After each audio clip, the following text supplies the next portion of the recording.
오늘 제가 준비한 주제는 키워드 추출, 키워드 익스트랙션이고요. 네. 저도 사실 이 분야에 대해서 그렇게 잘 알지는 못해요. 제가 뭐 NLP를 뭐 공부를 해본 것도 아니고 관련 업계에 뭐 종사를 하고 그런 것도 아니기 때문에. 근데 아무래도 요즘 이제 뭐 General Language Model 이런 게 워낙 핫하기도 하고 그것들을 가지고 어치브할 수 있는 재밌는 토픽 중에 하나가 키워드 익스트랙션일 것 같아서 준비를 해봤고. 네, 그래서 제 앞으로 한 세 번, 네 번 정도 세션은 키워드 익스트랙션으로 아마 진행이 될 것 같은데, 어, 여러분과 함께 같이 배우고 성장하고 그런 세션이 될 수 있으면 좋겠습니다. 예. 오케이. 아무튼, 예, 이 배경에 있는 이 이미지는 제가 재밌어 보여서 하나 갖고 왔는데, 몇 달 전부터 그 갤럭시가 이제 통화 녹음을 요약해주는 기능이 있었죠. 근데 이제 뭐 인강 듣는데 상대의 지랄, 뭐 이런 식으로 아주 재미있게 서머라이즈를 해줬는데, 이것들도 사실 어떻게 보면은 키워드 익스트랙션의 일종이라고 볼 수 있죠. 근데 이제 키워드 추출이라고 하는데 과연 이게 무엇인가부터 시작을 해서 어떤 곳에 사용이 될 수 있고 어떻게 어치브를 할 수 있는지를 좀 포괄적으로 오늘 한번 이야기를 해보면 좋을 것 같고, 네, 먼저 키워드 익스트랙션이 뭔가부터 그냥 간단하게 설명을 하도록 하죠. 뭐 어려울 건 없고 그냥 이제 엄청나게 긴 글이 있을 때 이걸 코퍼스라고 하죠. 여기서 이제 결국은 뭐가 제일 중요하냐, 어떤 단어 또는 어떤 프레이즈가 제일 중요하냐라는 것을 추출해내는 과정이 키워드 익스트랙션이겠죠. 그래서 이 키워드 익스트랙션 알고리즘은 여러 군데에서 사용이 될 수 있겠습니다.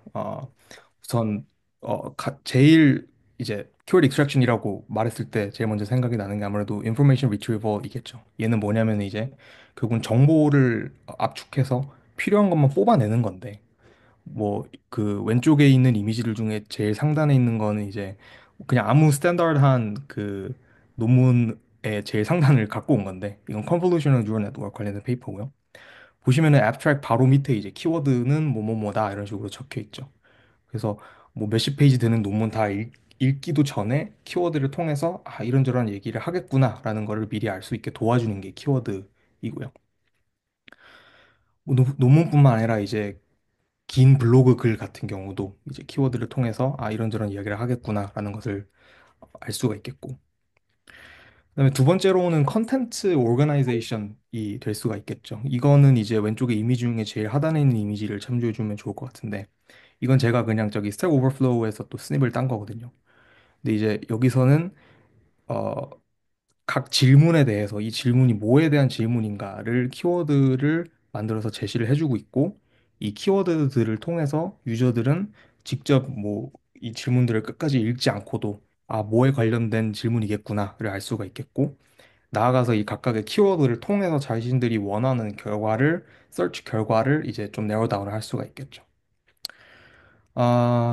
그 다음에 이제 이런 엔드 유저 쪽의 쓸모 말고도 이제 제품을 파는 사람들 입장에서도 여러 가지 도움이 될 수가 있는데, 예를 들면 트렌드 애널리시스 같은 게 있겠죠.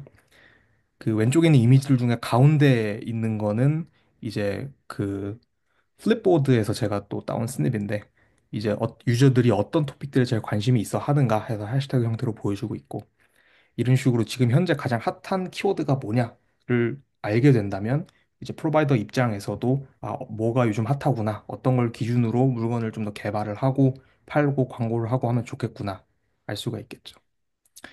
그 다음에 나아가서 이제 레코멘데이션도 할 수 있겠죠. 그래서 유저가 관심 있어 하는 키워드를 중심으로 그와 관련된 키워드들을 또 서제스트를 해주는 방식도 생각을 해볼 수 있겠고, 마지막으로는 제가 이제 SEO를 가져왔는데, 혹시 SEO가 뭔지 다들 아시나요? Search Engine Optimization인가요? 예, 맞습니다. 그래서 쉽게 얘기하면은 검색 엔진들이 내 웹페이지를 잘 찾을 수 있냐를 판단해 주는 거죠. 그래서 옵티마이제이션이 잘 돼 있으면은 내가 만든 웹앱이 더 많은 검색 결과에 노출이 되는 거고, 그렇게 되면은 결과적으로는 더 많은 트래픽 그리고 더 많은 돈 이런 게 되겠죠. 그래서 이런 거를 그럼 서치 엔진 옵티마이제이션과 키워드는 도대체 무슨 관련이 있는가?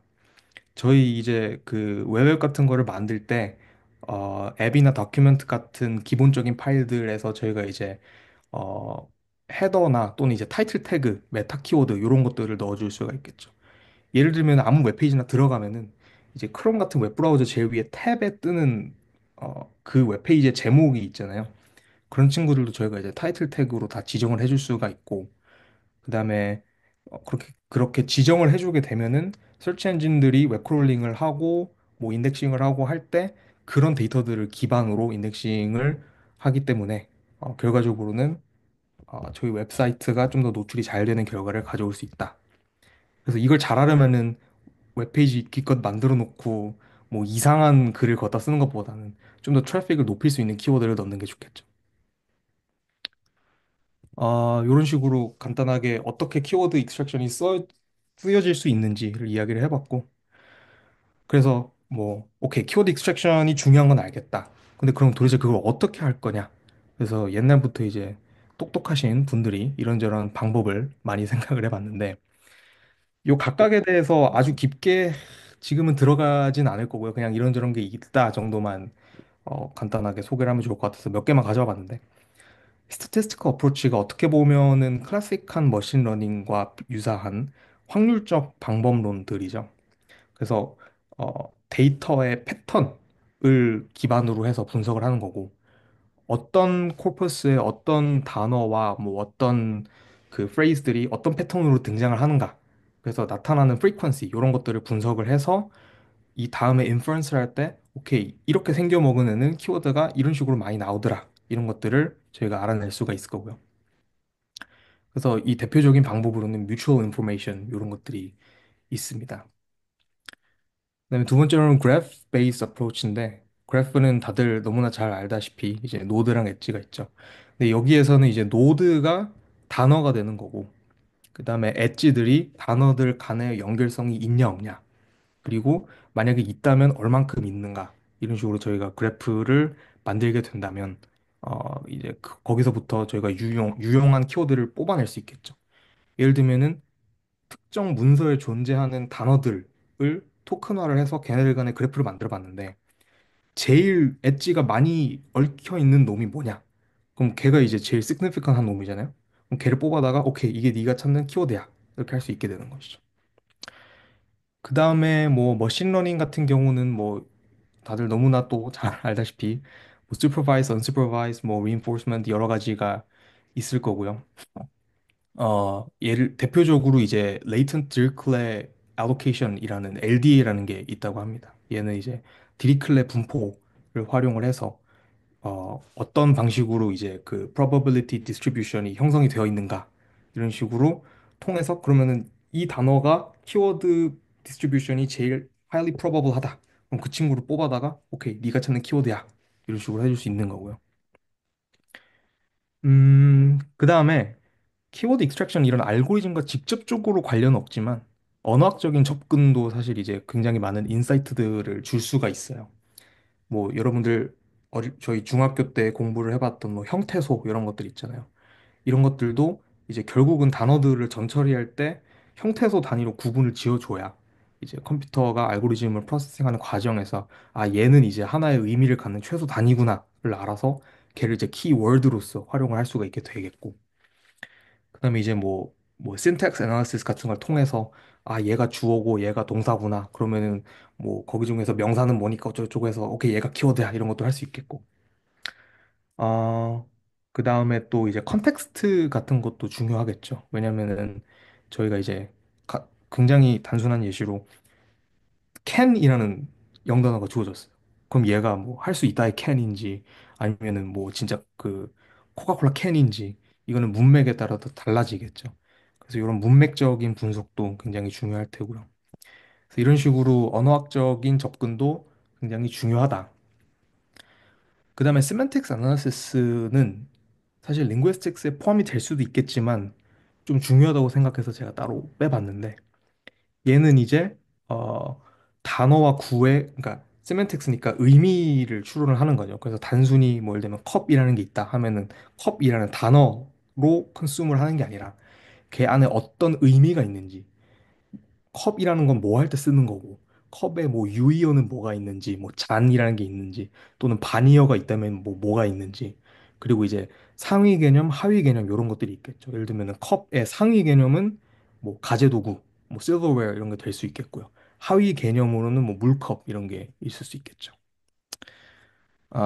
그다음에 온톨로지는 저도 사실 이게 컴퓨터 과학에서 어떤 식으로 쓰이는 용어인지는 이번에 리서치를 하다가 알았는데 혹시 이 온톨로지에 대해서 아시는 분이 있나요? 저는 모릅니다.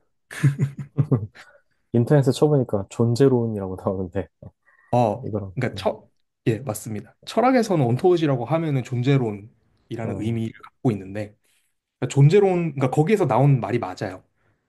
존재론이 뭐에 대해서 탐구하는 분야냐 하면은 어떻게 보면 존재의 에센스를 탐구를 하는 거죠. 아까 전에 얘기했던 세만틱스 아나리시스랑 살짝 겹치는 부분이 있을 수도 있는데 존재란 무엇이냐? 뭐 나는 누구냐?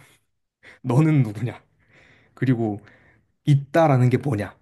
내가 받아들일 수 있으면 있는 건가? 그러면 인간 감각은 뭐지? 뭐 이런 것들에 대해서 탐구를 하는 게 온톨로지이죠.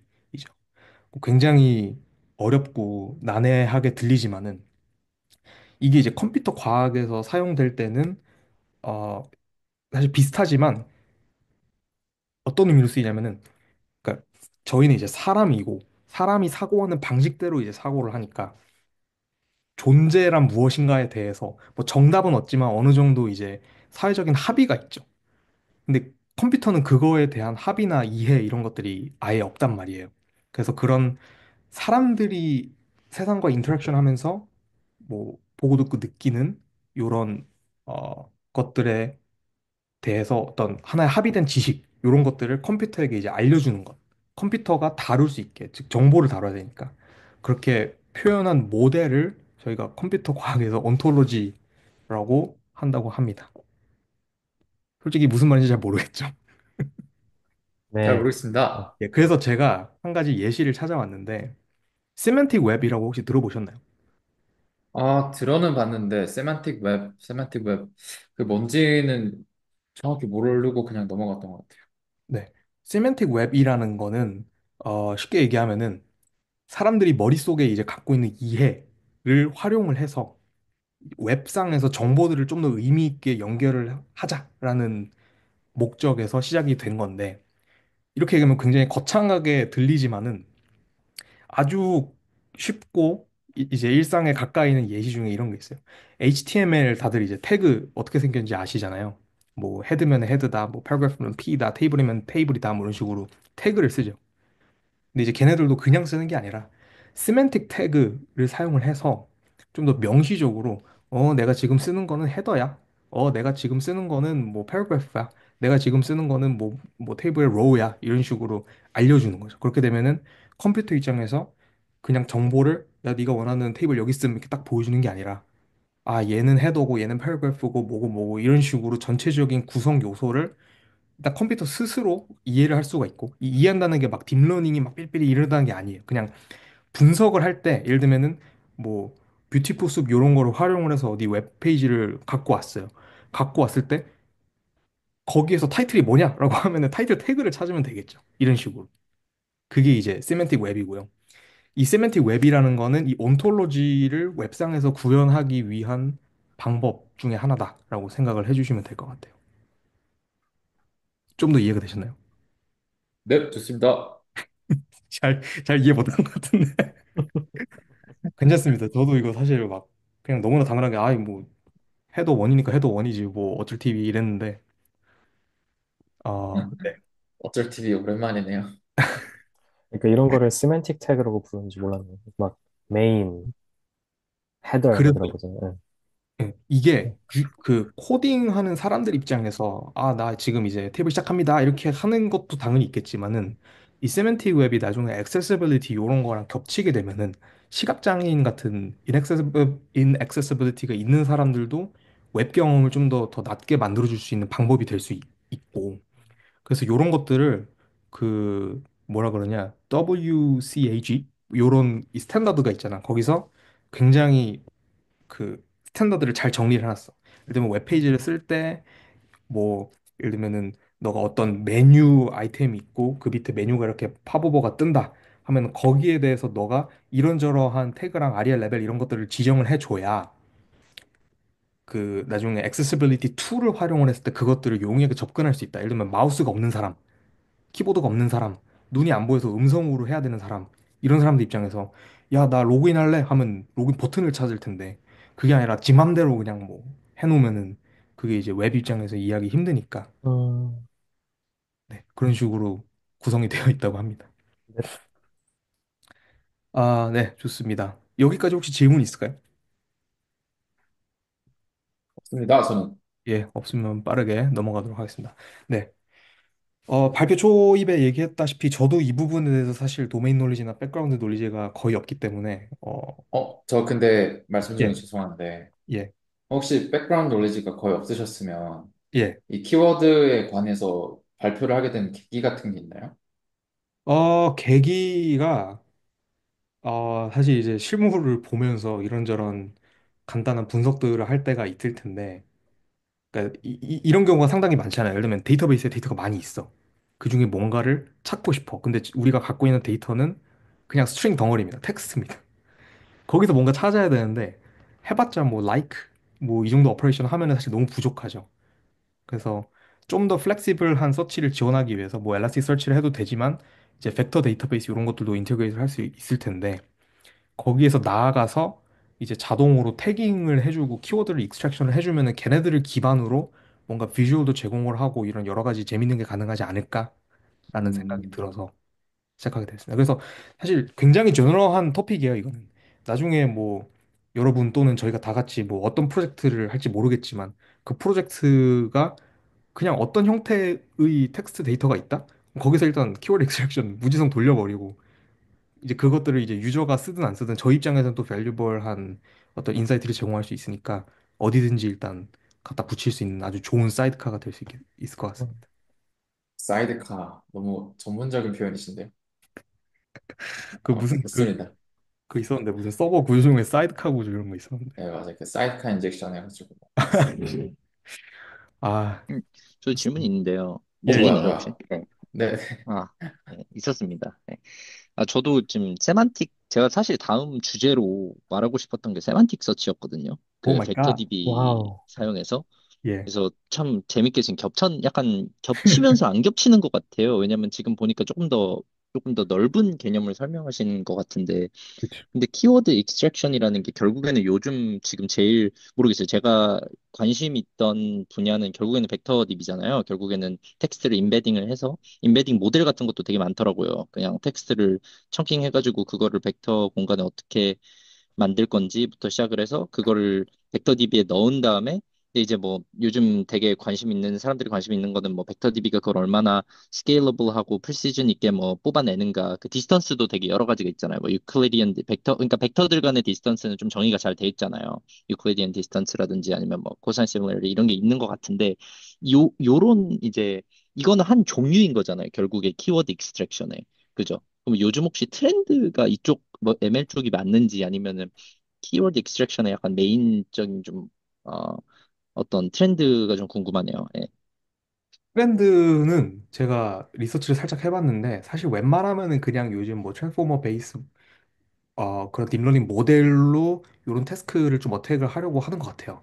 그러니까 네. 키워드 익스트랙션 용으로 뭔가 따로 막 알고리즘이라든가 이런 리서치가 있는 것 같진 않고 그 뭐 저희의 Good Old Friend in Papers with Code 이런 데도 찾아보면은 트렌드가 굉장히 아웃데이트드 되어 있어요. 요즘에 막 솔직히 핫한 그런 토픽 자체로서 핫한 것 같진 않고 아무래도 이제 LLM 자체가 이제 이런 것들까지 한 번에 인컴패스 할 수 있는 애들이다 보니까 그렇게 좀 더 흘러가는 것 같은데 근데 그거랑 별개로 이제 벡터 데이터베이스에 대한 수요는 굉장히 많이 있는 것 같아요.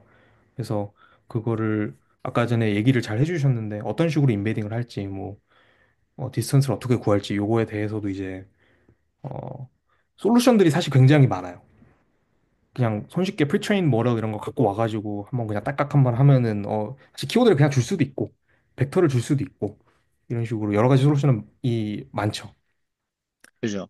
네. 근데 약간 이제 다른 게 있다면은 약간 키워드 서치랑 벡터 DB랑 조금 지향하는 방향이 제 머릿속에는 약간 다른데 벡터 DB는 약간 어떤 유저 쿼리라는 스트링이라는 거를 받아다가 이제 그거랑 시밀러한 도큐멘트들을 이렇게 꺼내와주는 그런 느낌으로 저는 받아들이고 있는데 이제 키워드는 사실 약간 다르잖아요, 느낌이. 키워드는 어떻게 보면은 어떤 텍스트 코퍼스가 있으면은 거기서 어 메인 중요한 단어가 무엇인지 약간 뽑아내는 게 메인이지 않나 싶은데 그래서 음, 아까 말씀하신 것처럼 막 프리퀀시나 디스트리뷰션 말씀을 하신 거잖아요. 그러니까 어떻게 보면 어떤 한 특정 문장이랑 비슷한 거를 찾아내는 게 아니라 약간 키워드 K는 약간 그거 없이 약간 여기서 이 텍스트에서 뭐가 중요한 건지 이렇게 알아내는 건가요? 아니면은 그냥 그러니까 약간 그 차이가 좀 존재하는 것 같긴 하거든요. 네네. 얘기 네. 잘 해주셨는데 사실 그 두 개가 지향하는 바는 비슷하지만 사실 다르죠. 키워드 익스트랙션은 얘기 잘 해주셨다시피 결국은 유의미한 단어나 프레이즈가 뭐냐를 뽑아내는 거고 그 네. 뽑아낸 그 결과로서 나오는 그 월드 자체는 이제 사람이 보고 컨sumer 하려고 뽑아내는 거고 근데 이제 벡터 DB에서 인베딩하고 뭐 하고 하는 거는 사실 이제 기계한테 야 뭐랑 뭐랑 비슷하다 얘랑 얘랑 다르다 이런 식으로 벡터 스페이스를 매핑 룰을 만들어 주는 거죠. 그래서 결국에 그걸 이제 사람이 쓰는 건 아까 얘기하셨다시피 뭐 시뮬러리티 서치를 통해서 유저 쿼리를 받아들여서 네가 찾는 거 여기 있음 이렇게 주고 싶은 거죠. 근데 이제 제가 생각했던, 그러니까 제가 아까 전에 얘기했던 부분은 어떻게 보면 그 두 개의 교집합이라고 할 수 있을 것 같은데, 예를 들면 이런 케이스가 있을 수 있겠죠. 뭐 페이퍼가 한 1000개가 있다고 칠게요. 그럼 각 페이퍼에 대해서 유의미한 키워드를 일단 뽑아내고, 각 키워드들을 이제 벡터 데이터베이스에다가 저장을 해놓게 되면은 나중에 유저가 키워드 베이스 서치를 할 때 정확한 exact match로서 존재하는 키워드들만 뽑아내는 게 아니라 이제 비슷한 키워드들도 뽑아내는 방법이 있을 수가 있겠죠. 그래서 그건 어떻게 보면 교집합이고 다시 처음에 질문으로 돌아가면 근데 그 두 가지는 사실 엄밀히 말해서 완전히 같은 개념은 아니다. 하지만 벡터 데이터베이스가 키워드 익스트랙션 관련된 태스크를 할 때 상당히 유용하게 사용될 수 있다. 그러니까 이게 약간 하나만 아, 인터럽트를 예. 하자면은, 이거 제 생각에는, 그러니까 우리가 센텐스라는 데이터가 굉장히 많이 있다고 봤을 때, 시멘틱 서치는 그 relation between sentences잖아요. 각각의 센텐스를 벡터로 해가지고 그 사이에 디스턴스를 더 재음으로써 그 relation between sentence를 측정하는 거고, 사실 키워드 extraction은 relation of words within the sentence인 것 같아요. 어떤 한 문장이 있는데 그 문장이 여러 가지의 단어들로 이루어져 있는데 그 단어들 중에 제일 중요한 게 뭐냐잖아요. 그거 키워드 extraction. 그렇게 볼 수 있지 않나요? 그 부분에 대해서 쇼트 앤서를 드리자면은 그럴 수도 있고 아닐 수도 있는 게 응. 그 키워드 익스트랙션이라는 건 단순히 센텐스에서 제일 시그니피컨트한 게 뭐냐를 뽑아내는 게 아니라 전체 코퍼스가 될 수도 있고 컬렉션 오브 코퍼스가 될 수도 있어요. 그래서 나중에 단순히 이야기를 할 word가 텐데 아니라. 응. 예, 그래서 TF, IDF 뭐 이런 고전적인 스태티스틱 어프로치가 있는데 걔는 얼마나 자주 등장하냐뿐만 아니라 across various document에서 얼마나 이 다큐멘트 스페시픽하게 등장하는가를 또 판단을 하거든요. 그러니까 동시에 이제 아닐 수도 있는 예를 들면 뭐 PIP is the best package manager라는 센텐스가 있을 때 그거의 키워드는 파이썬일 수도 있는 거잖아요. 파이썬이라는 단어는 그 센텐스 안에 없지만. 응. 그것도 예, 지금 보고 계시는 화면에 있는 extractive summarization과 abstractive summarization 와우. 예시로 나올 수가 있겠죠. 사실 그 두 개 다 어, 뽑아내도 좋고 둘 중에 하나만 뽑아내서 결국에 나중에 이제 semantic search를 통해서 infer 할 수도 있는 건데 그러니까 얘는 사실 키워드 익스트랙션이라는 태스크가 좀 애매한 게 얼마나 잘 뽑아냈냐라는 거를 판단할 수 있는 절대적인 기준이 사실 이제 거의 인간의 감각이죠. 누군가가 엄청나게 긴 논문을 긁어와서 야 키워드 뭐야 물어봤는데 본인이 마음속에 생각하고 있던 게 안 나오면은 아 이거 별로네 이럴 거고 어 그러니까 저도 사실 죄송해요. 끊어서 죄송합니다. 혹시 예. 그러니까 저도 항상 지금 생각하는 게 결국에는 이 K든 뭘 하든 요즘 뭐 RL이 대세인 만큼 결국에는 답안지가 좀 있어야 되지 않나 싶거든요. 결국은 벤치마킹을 해야 되잖아요. 그러니까 예를 들어 내가 K를 하고 알고리즘 뭐 100만 가지가 있다고 치더라도 결국에는 그 알고리즘 좋은지 안 좋은지에 판단하려는 어떤 벤치마킹 이 있어야 되는데 그래서 제가 세만틱 서치 벤치마킹을 좀 검색을 해봤는데 그거는 거의 이제 벡터 DB는 이제 벡터 DB의 뭐 스케일러빌리티나 아니면은 뭐 프리시전이나 이런 거에 좀 더 초점을 맞춰져 있는데 K 같은 경우도 그런 벤치마킹이 있는지 아니면 말씀하신 대로 이렇게 감각에만 의존하는 건지 그런 것도 좀 궁금하네요. 그 부분이 있어서는 제가 사실 아직 충분히 깊게 리서치를 안 해봤기 때문에 지금 당장은 제가 답변을 못 드릴 것 같고 이 부분도 계속 예 저도 공부하면서 재밌는 거 알게 되면 또 공유를 드리도록 하겠습니다. 저도 질문이 있는데, 예, 그, 문득 든 생각인데, 막 의미 없는 콜퍼스가 있을 수도 있잖아요. 예를 예, 들어서 저희가 알고 있는 뭐, 노렌 립슨 뭐 어쩌고 저쩌고. 네. 근데 그런 것처럼, 그러니까 인간이 알기로는, 인간 인지하기로는, 아, 이거는 그냥 더미 패러그래프야, 이거는 키워드 따윈 없어, 라고 하는 것도 키워드가 익스트랙션이 되나요? 아니면은 그것도 이제 키워드가 있는지 없는지도 판별을 할 수가 있나요? 그거는 제가, 그러니까 저도 이 부분에 대해서 막 직접 막 핸즈온 뭐 써보고 이런 게 아니라서 그냥 네. 그 제 뇌피셜로 제가 공부한 거 기반으로 뇌피셜로 로직을 만들어 보자면은 그거는 사실 이제 알고리즘에 따라 다르겠죠. 만약에 저희가 의미론적인 거를 부여를 해서 진짜 유스풀한 뭔가를 뽑아내고 싶다 하면은 저희는 어쩔 수 없이 그런 어 딕셔너리를 컨설팅을 할 수밖에 없는 거고 이게 실제로 존재하는 거냐 아니냐 이런 것들은 사실 사람들이 만들어 놓은 규칙이기 때문에 그거에 대해서 어떤 그 prior knowledge가 있어야 될 수밖에 없겠죠. 그 저희의 음. 알고리즘에 그렇게 사용을 한다면은 아 이건 덤이다라고 판단을 할 수가 되고요. 근데 그게 아니라 어떤 pure rule based 또는 statistical approach를 한다 그러면 단순하게 얘가 좀 자주 나오는데 얘가 좀 유의미해 보이는데 하면은 아무 의미 없는 뭔 것도 뽑아낼 수가 있겠죠. 그래서 이제 사실 여러 가지를 해보다가 어 사실 계속 이제 파인 튜닝의 연속인 것 같아요. 제가 지금까지 리서치한 하면서 느꼈던 임프레션은. 그리고 제가 작은 코드도 살짝 돌려봤는데 생각보다 좀 싶은 것들이 꽤 많이 나왔거든요. 그래서 그럴 때마다 뭐 하이퍼 파라미터를 조정을 하든지 아니면은 뭐 이런 건 하지 말아라고 룰 좀 더 주든지 이런 식으로 하는 게 저희가 만약에 그런 GPT 같은 라지 랭귀지 모델을 써서 걔의 서브태스크로서 키워드 익스트랙션을 하지 않는다면은 그런 식의 리미테이션은 조금 있을 것 같다는 제 생각입니다. 아니면 아예 그냥 처음부터 딥러닝을 쓰든가. 네, 답변이 되셨나요? 네. 예, 좋습니다. 그래서 뭐 다들 어느 정도 아실 테지만 저는 이 분야가 사실 그렇게 익숙하지는 않았어서 제가 이제 살짝 스스로 공부도 할 겸해서 여러 가지 기본적인 개념들을 정리를 좀 해봤어요. 그래서 네, 여기 있는 것들을 간단하게 그냥 훑고 넘어가면 좋을 것 같고 우선 키워드라는 거는 월드가 될 수도 있고 멀티 월드가 될 수도 있겠고요. 그래서 결국은 제일 중요한 건 메인 토픽이나 팀을 얼마나 잘 캡처하는가 그 캡처를 해서 나온 그 결과로서의 월 또는 멀티 월드가 키워드가 되는 거고 코퍼스는 저희가 뭐 트레이닝을 하든 이밸루에이션을 하든 아무튼 거기에 사용되는 그냥 단어 덩어리다 이렇게 생각하시면 될 것 같고 extractive랑 abstractive summarization이 있죠. 아까 전에 뭐 pip vs python 이거랑 비슷한 예시인 것 같은데 extractive summarization은 그 해당 corpus에 직접적으로 존재하는 단어를 저희가 뽑아내는 게 extractive summarization이고요. 그게 아니라 그 단어 자체는 직접적으로 존재하진 않지만 얘는 전반적으로 봤을 때 뭐에 대한 내용이야 라는 거를 뽑아내는 게 abstractive summarization이 되겠죠. 네, 그 다음에 이제 ngram이라는 개념이 있는데 얘는 별거 없습니다. 그냥 n개의 단어가 이어져 있으면 그걸 ngram이라고 해요. 그래서 한 개만 있으면 monogram, 두 개 있으면 bigram, 세 개 있으면 trigram, 뭐 4gram, 5gram 그냥 아무거나 n에는 아무거나 올 수가 있겠고요. ngram이 중요한 이유는 이제 한 가지 단어, 그러니까 하나의 단어일 때랑 두 개 이상의 단어가 합쳐졌을 때 사실 그 의미가 살짝 달라질 수도 있겠죠.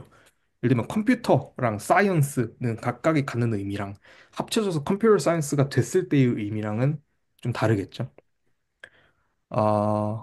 그 다음에 이제 POS, 포스 태깅이라는 게 있는데 포스는 이제 part of speech의 약자로서 이제 저희 이제 SAT 학원 다닐 때 엄청나게 했었던 품사 판별하는 기능입니다.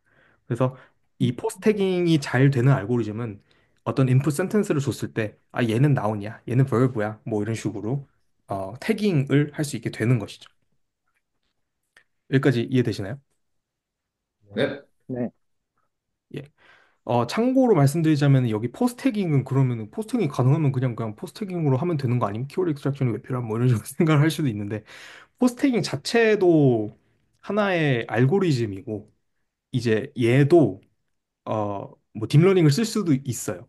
그래서 뭐 얘는 이제 연속된 단어들에 관해서 하는 거니까 뭐 RNN이나 아니면 마크업 체인 이런 것들을 활용할 수가 있겠고 아무튼 포스트 태깅이라는 거는 이것도 하나의 알고리즘입니다. 네. 그 다음에 이제 스태밍과 레머타이제이션이라는 게 또 있는데요. 얘네는 이제 쉽게 얘기하면은 이 단어의 근간이 되는 이 루트 단어가 뭐냐를 알아내는 과정이죠. 그래서 스태밍과 레멘타이제이션의 차이는 스태밍은 단순히 뒤에 붙어 있는 몇 개 글자를 떼는 거예요. 예를 들면은 뭐 eating이라는 게 있을 때 뒤에 ing 빼가지고 eat이라고 만드는 거. 또는 이제 뭐 studied가 있다. 그러면 뒤에 ed 빼가지고 study가 될 수 있겠는데 여기서 문제는 studied는 ied죠. 그래서 ed만 빼면 studi가 돼버려서 없는 단어가 만들어져 버리는데 이거를 해결하는 게 레마타이제이션입니다. 얘는 실제로 딕셔너리에 존재하는 루트를 찾는 방법이죠. 레마타이제이션. 그래서 이렇게 레마타이제이션을 해서 어느 정도 스탠더다이즈가 된 형태로 이제 토커나이제이션을 진행을 해야 이제 전처리가 잘 돼서 저희의 모델이든 알고리즘이든 뭐든이 좀 더 수월하게 어, 트레이닝이 될 수가 있겠죠. 그 다음에 NER이라는 게 있습니다. 얘는 이제 Named Entity Recognition의 약자인데 얘는 이제 특정 단어나 구 같은 것들의 카테고리를 지정을 해주는 기법을 뜻합니다. 그래서 사람의 이름인지 오거나이제이션인지 뭐 이런 것들을 판단해 주는 건데 예시로 왼쪽에 있는 명함을 제가 가져와 봤는데요. 얘는 뭐 사실 엄밀하게 말하면 NER은 아니긴 해요. 근데 이제 아주 좋은 예시가 될 수 있을 것 같아서 가져와 봤는데 카일이라는 친구는 이거 내 이름이야라고 네임 엔티티를 지정을 해줬고 Kyle Benzel은 내 트위터야라고 태깅을 또 해줬고요. 마찬가지로 웹사이트, 이메일 이런 것들을 태깅을 해줬죠. 그래서 뭐 예를 들면은 나 저기 소호에 있는 구글 오피스 갔어라는 문장에서 구글이라는 게 회사 이름이다, 오르가나이제이션이다 이라는 걸 태깅을 하고 소호라는 게 로케이션이다라는 걸 태깅하는 게 NER이라고 할 수 있겠습니다. 여기까지 혹시 이해가 되셨나요? 네, 좋습니다. 예, 그러면은 저는 이제 이 키워드 익스트랙션을 좀 in general 접근을 해보고 싶은데 그 과정에서 이제 하나의 미니 프로젝트를 해보려고 생각 중이에요. 그래서 이 미니 프로젝트는 뭐냐? 어, FDA 다들 아시죠? FDA 뭐 네. 인증 어쩌고저쩌고 뭐 이런 거 하는데 얘네들이 하는 것 중에 하나가 이제 인스펙션 돌려가지고 워닝 레터 같은 거를 주는 거예요. 그래서 이제 얘네들이 그 저기 페더럴 어떤 규정집 중에 타이틀 21, CFR 21이라는 게 있는데 그걸 근거로 해가지고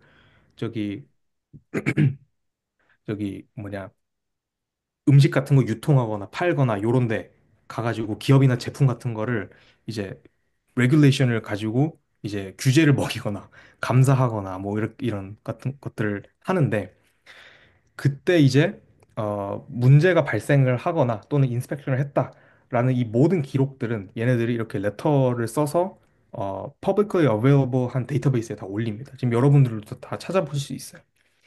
여기 왼쪽에 있는 요 그 워닝 레터는 제가 여기서 갖고 온 건데 이런 식으로 나와 있거든요. 그래서 위에 워닝 레터 여기 누구한테 갔는지 언제 갔는지 해서 밑에 쫙 너 뭐 때문에 경고받는지 다 나와 있습니다. 근데 이제 상당히 내용이 길죠. 못 읽겠어요, 이제 요즘. 그리고 안에 보면은 이런 식으로 전문적인 저 코드들도 바이올레이션 코드들도 상당히 많아요. 뭐 FDNC 액트가 뭔데 이 씹다가 이럴 수도 있고 뭐 387CA6가 뭔데 이럴 수 있는데 컨클루전이라고 해놓고 문단이 지금 몇 개야 이거. 한 문단 10개 됩니다. 그래서, 컨- 그래서 결론적으로 내가 뭐 해야 되는데 이것만 보고서는 알기가 많이 힘들죠. 아니, 저거, 심지어 저기 퍼센트 20 저거 그거 아닌가요? 그니까 뭐라 해야 돼? URL 엔코드 웹, 된 거. URL 엔코딩 안 돼. 그렇습니다. 약간 여러 가지로 쉽지가 않습니다. 좀 아, 총체적인 난국인데. 근데 이제 좋은 점은 뭐냐? 이런 게 굉장히 많아요. 굉장히 많아요. 데이터가 네, 많다라는 거죠. 데이터가 publicly available 한 데이터베이스가 여기 있습니다. 그래서 음, 얘네들을 활용을 해서 어, 의미 있는 키워드를 추출을 해 보려고 하고요. 그다음에 걔네들이 이제 실제로 그러니까 유저 입장에서 뭐 그건 이제 워닝 레터를 받은 당사자가 될 수도 있겠고 또는 이제 FDA의 액티비티에 관심 있는 사람이 될 수도 있겠고 워닝 레터를 딱 받았을 때 얘 이거 뭐 위반했고 걔는 뭐랑 관련된 규정이고 뭘 해야 되고 뭐 이런 것들 이런 중요한 키워드들을 추출하는 프로젝트를 한번 해보려고 합니다. 너무 좋은데요? 여러분들도 이제 퍼그 데이터베이스니까 해보실 수 있고. 그래서 acceptance criteria는 이런 식으로 세팅을 해봤는데, 아, 이게 사실 좀 까다로울 수 있는 게 키워드가 데이터가, 그러니까 코퍼스가 많으면 많을수록 사실 다양한 데이터를 다양한 키워드를 뽑아낼 수 있는데, 그럼 이론상 무한 개의 코퍼스가 있으면 키워드도 무한 개가 나올 수밖에 없겠죠. 근데 저희는 사실 뭐 랜덤한 다큐멘트를 갖다가 야 키워드 뭐야 물어보는 게 아니잖아요. 어떤 FDA 대시보드라는 정해진 바운더리가 있는데 그 안에서 이제 키워드라는 게 사실 막 아무거나 다 나올 수는 없기 때문에 퍼포먼스 측면도 있고 사람들의 어떤 그 뭐라 그래야 되니 나중에 이 키워드를 볼 사람들을 위해서라도 파이나이트한 키워드의 셋을 익스트랙 해낼 수 있는 모델이면 좋겠다라는 게 첫 번째고 그다음에 두 번째는 만약에 이제 다음 주 월요일에 FDA가 새로운 워닝 레터를 드랍을 했어요. 근데 거기서 뽑았는데 키워드가 또 새로운 게 나왔습니다. 근데 제 알고리즘은 이미 14만 5천 개를 봤어요. 근데 이 새로 방금 나온 따끈한 키워드가 이 14만 5천 개 중에 또 포함이 되는 애가 있을 수도 있잖아요. 그래서 이런 케이스를 어떻게 좀 에피시언트하게 알고리즘 쪽으로 좀 파회를 할지 이런 게 두 번째 어, acceptance criteria가 될 거고 그 다음에 세 번째는 이거는 이제 good to have인데 최대한 의미론적으로 중복되는 없는 키워드를 뽑아내고 싶습니다. 그래서 이거는 사실 이제 진짜 good to have고 저는 이거에 대해서는 아직 어떤 식으로 어세스먼트를 해야 될지도 사실 잘 모르겠어서 이 부분은 제가 쭉 계속 리서치를 해볼 거고요. 그다음에 마지막으로 이제 오케이 키워드 다 뽑아냈다. 그럼 요거 가지고 좀 이제 플렉시블 서치를 할 수 있게 하자. 이제 여기에서 이제 벡터 데이터베이스가 사용이 될 수가 있겠죠. 궁금한 건데, 예.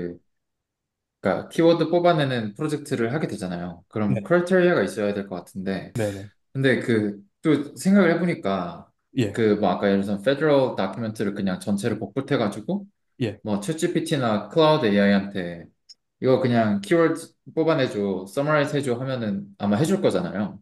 네, 해주죠. 근데 거기 쓰이는 알고리즘은 키워드 서치인가요? 아니면은 뭐 러닝 그러니까 저도 ML 잘 모르는데 그냥 ML 베이스드 그건 건가요? 그러니까 키워드 서치가 정확히는 머신러닝이 있을 수도 있고 없을 수도 있는 거잖아요. 키워드 서치를 하는 방식에는 머신러닝도 있고 다른 애들도 있는 그렇죠. 거죠. 네. 음, 그래서 이런 어떤 텍소노미적으로 접근을 해보자면은 키워드 익스트랙션을 하는 방법 중에 하나가 이제 딥러닝 모델이 될 거고 그 딥러닝 모델에는 GPT나 BERT 같은 LLM이 있게 될 수 있겠죠. 음, 근데 저는 알겠습니다. 이제 여기서는 잘 되는 거를 뽑아보자도 좋지만 이제 서로 다른 어프로치들을 비교를 해보는 것도 굉장히 좋을 것 음, 같아서 좋습니다. 이렇게 한번 접근을 해보려고 합니다. 예, 제가 준비한 슬라이드는 여기까지고요. 음. 그러니까 사실은 말씀하신 것처럼 라지 랭귀지 모델들이 요즘 되게 성능 좋은 게 많이 있고 이런 종류의 태스크에 대한 성능이 너무 좋다라는 어떤 컨센서스가 많이 잡혀가지고 옛날이었으면 힘들었겠죠, 키워드 익스트랙션. 근데 사실 after the advent of LLMs, it's pretty much an easy task these days 라고 생각을 하거든요. 그렇죠. 예를 들면 네 번째, 세 번째 컨디션, minimize semantic overlaps 뭐 이런 것도 해결하기 위해 에이전틱 같은 거 쓴 거예요. 뭐 에이전트 A가 여기서 FDA 워닝 레터에서 저거 좀 키워드 좀 뽑아줘. 뽑아줬으면 그 결과물을 에이전트 B한테 넘겨요. Hey, 에이전트 B, 여기 세만틱 오버랩이 얼마나 많이 있는지 있는 거 있으면 좀 최소화해줘. 뭐 이런 식으로 필터 한번 더 거칠 수도 있는 거고. 그래서 참 제가 요즘 세상 재미나다고 느끼는 게 이렇게 여러 가지 고를 내추럴 랭귀지로 이렇게 슬라이드를 써주셨는데 이게 그대로 LLM의 인풋으로 그냥 들어가도 요즘은 어느 정도 성능을 기대해 볼 수 있을 만한 세상이라는 거 이렇게 보시는 것 그렇죠. 같아요. 네. 지금 참 무섭습니다. 얼마 전에 또 다른 중국 기업이 모델을 하나 랍했다고 들었는데, 아, 제가 뭐 이 키워드 익스트랙션 프로젝트를 통해서 막 프로덕트를 만들어서 돈 벌자 뭐 이런 이야기는 아니지만은, 근데 비슷한 가능성이 있을 수도 있을 것 같아요. 그러니까 왜냐면은 뭐 요즘 너무나 API 다 잘 돼 있고 뭐 에이전트한테 야 이거 해줘 그러면 여기 있습니다 이게 다 되지만은 사실 아직까지 이제 토큰 가격이 부담이 되는 건 사실이죠. 근데 왜냐면 걔네들은 이제 제너럴 퍼포스를 가진 애들이기 때문에 그렇고 키워드 익스트랙션 태스크 하나만 가진 알고리즘이라면 사실 그렇게 무거울 필요가 없으니까 이 태스크를 위해서만 뭔가를 만들었다 하면은 이제 특정 그룹이나 개인 입장에서 나 키워드 뽑을래 하면은 이제 토큰당 얼마씩 주면서 GPT 쓰기 vs 요거 쓰기 공짜로 쓰기 네. CPU로 돌리기 하면은 후자도 메리트가 있지 않을까라는 생각입니다. 맞습니다. 사실 뭐 밥에 재 뿌리긴 싫은데 요즘은 그 토큰 하는 거 아니고 딥시크도 로컬로 요즘 돌릴 수 있잖아요. 그다음에 그 지금 요즘 어제 딱 나왔는데 구글에서 마소에서 제마 3라고 음, 이제 27 빌리언에 나왔잖아요. 그것도 로컬에서 지금 돌릴 수 있는데 사실 그러면 이제 토큰 가격의 문제가 아니게 되지 않나. 로컬로 그걸 음, 돌릴 수 있고 음, 걔한테도 콜버스를 줘가지고 이제 그거를 처리해 달라라는 물론 이제 컨텍스트 윈도우가 엄청 크다 그러면 이제 좀 다른 얘기겠지만은 그 콜버스를 다 주고 맨 마지막에 여기서 키워드를 뽑아내 줘라고 하는 어떤 쿼리 하나를 이제는 로컬에서도 할 수 있는 저는 수준까지 드디어 거의 왔다고 생각하거든요. 음. 그래서 그러면은 결국에는 근데 이제 제가 그럼 궁금한 거는 이제 답을 내놓을 수는 있는데 계속 저는 이제 약간 벤치마킹에 자꾸 그 약간 초점을 요즘 두고 있는 것 같은데 결국에는 알고리즘 좋고 방법론 되게 많은데 결국에는 그게 맞는지 어떻게 알죠? 약간 그게 저는 항상 약간 아직도 물음표거든요. 예를 들어 음. 키워드를 뽑아냈어요. 어떤 콜 FDA에서 근데 결국에는 둘 중에 뭐가 더 나아라는 걸 객관적으로 표시할 만한 지표가 있을까요? 왜냐면 사람들이 결국 그거를 원할 것 같아서. 네. 그렇죠. 이게 그, 사실, 네. 제가 예. 잠깐 첨언을 하자면, 사실 아까 제가 그 클라우드 AI랑 제미나이 생각했던 것도 그건데, 그냥 그 모델을 믿고, 그 밸리데이션을 그 챗 GPT나 뭐 그쪽에서 내는 답변과 얼마나 유사한지를 비교해 보면 되지 않을까라는 생각이 들어서, 네, 아까 그 얘기를 꺼냈었습니다. 뭘 프로젝트용으로는. 그런 방식을 해도 사실 애매한 게, 어, 예를 들면 뭐, 레마타이제이션을 거치지 않은 뭔가가 익스트랙티브하게 나올 수도 있고, 제 모델이. 그런 경우에는 어떤 세메틱한 유사성을 어느 정도까지 답으로 인정을 해줘야 되는가? 음. 이런 문제가 또 있을 수 있겠고요.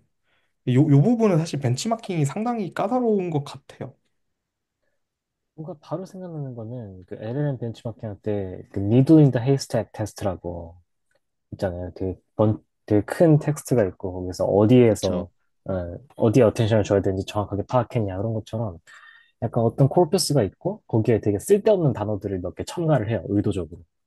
그런 다음에 거기에 넘어가는 얼마나 안 넘어가고 잘 키워드를 찾아냈냐 뭐 이런 식으로 의도적으로 벤치마크 테스트 셋을 만들어 가지고 테스트를 해볼 수도 있을 것 같고 제 생각에는. 네. 음, 예.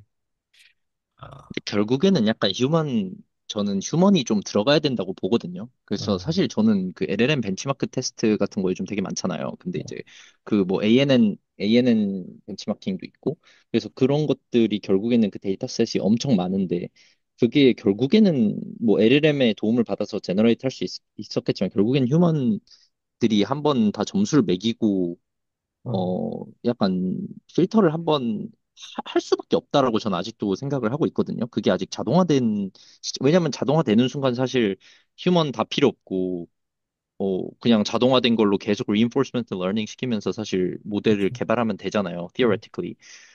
그래서, 그러면은 이제 그럼 그래서 약간 휴먼이 지금 할 일은 그러면 그냥 내가 아는 기반으로 그거를 벤치마킹 테스트만 만들어내면은 이제 LLM이 할 수 있나? 약간 그런 생각을 가지고 있거든요. 그래서 결국에는 휴먼들이 그 데이터를 필터링을 한 기반으로 그거를 테스팅을 하는 건가라는 이제 그 의문점이 아직도 있는 것 같아요. 그러니까 예를 들어 벤치마킹을 만든다고 했을 때 저희가 텍스트를 보고 결국에는 저희가 하나 키워드를 아니면은 뭐 LLM의 도움을 받아서 키워드를 여러 개를 뽑아낸 다음에 그 중에서 가장 괜찮아 보이는 거를 저희가 고른다든지 뭐 이런 식으로 결국에는 테스트 셋을 만들어내야 되는 거지. 저는 이제 키워드가 맞냐 틀리냐라든지 아니면은 좀 이게 그게 결국에는 저희가 인풋은 이제 굉장히 정제된 어떤 인풋일 거잖아요.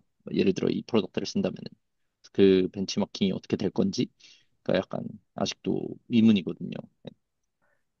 저는 그 말이, 제가 먼저 얘기할게요. 약간 그 동의가 되는 게, 요즘 인더스트리에서 들리는 얘기도 보면은, 아직까지는 LLM의 아웃풋이 100% 정확하다라는 그, 개런티를 할 수 없기 때문에, 휴먼 피드백이 필연적으로 들어가야 된다고 하더라고요. 그러니까 예를 들어 GPT도, 물론 이건 학습을 위한 용도이긴 하지만, 가끔 가다가 두 개씩 아웃풋을 준 다음에, 뭐 하나 선택해라 이런 것도 나오고, 혹은 그냥 뭐 서머라이제이션을 하는 어떤 내가 서비스를 만들었다고 치더라도 그 우리가 서머라이제이션 했으니까 다 받아가세요 이게 아니라 혹시 서머라이제이션이 잘 되지 않았다면은 뭐 피드백 남겨주세요와 같은 휴먼 피드백 혹은 휴먼 리뷰 프로세스가 들어가야만 한다 아직까지는 뭐 이런 일도 많이 있었기 때문에 뭐 그쵸 아까 약간 프레젠테이션에서 말한 것처럼 키워드가 잘 뽑아졌냐는 결국에는 사람의 주관적인 느낌이 들어가야 된다면서요. 네.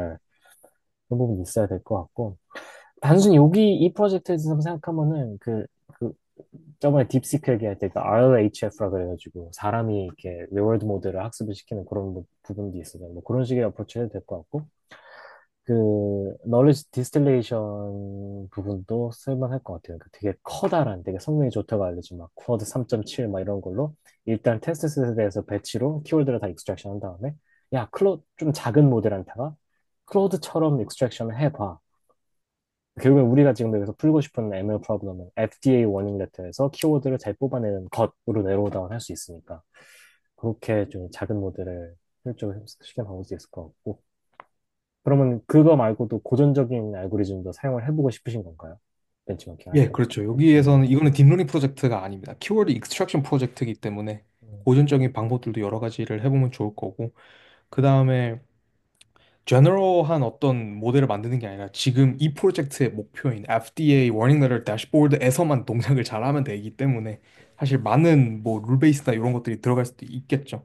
왜냐면 아무리 뭐 추론 모델인데 뭐네 하더라도 결국 제일 확실한 건 룰 베이스이고 그렇기 때문에 그러니까 다양한 방법에 대해서 지금 열려 있습니다. 난 무조건 뭐 저기 트랜스포머 기반의 어쩌고저쩌고 이걸 해야 되는 아니고 whatever works would be fine 입니다. 어, right.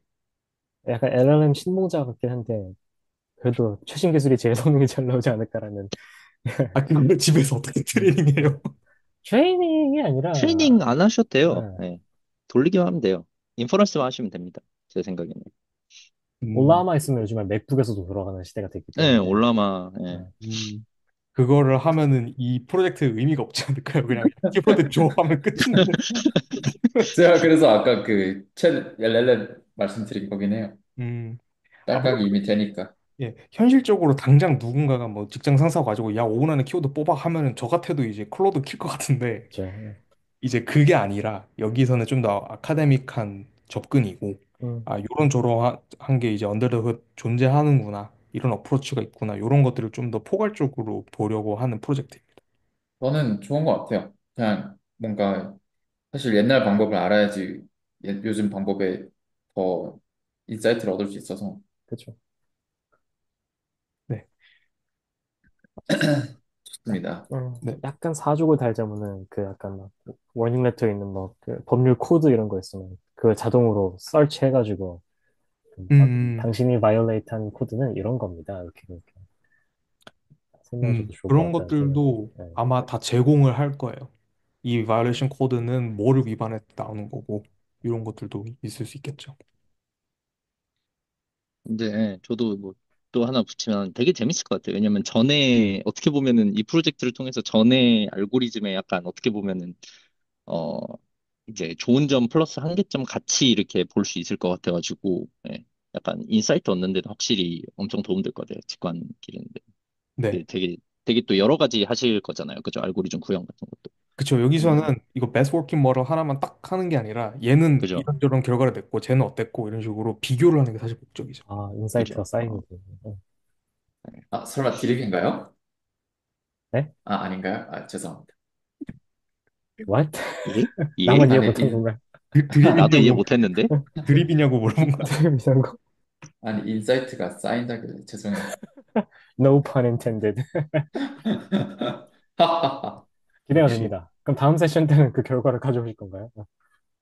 저요. 아이 네, 이게 바로 4주 되 뒤긴 해요, 4주 뒤. 4주 뒤.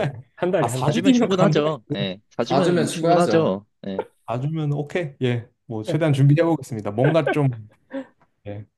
인터랙티브 데모를 한번 준비해 보겠습니다. 와우, 오, 멋있다. 와우, 저 일단 그렇게까지요? 네. 레코딩은 여기까지 하겠습니다. 용량 네, 때문에.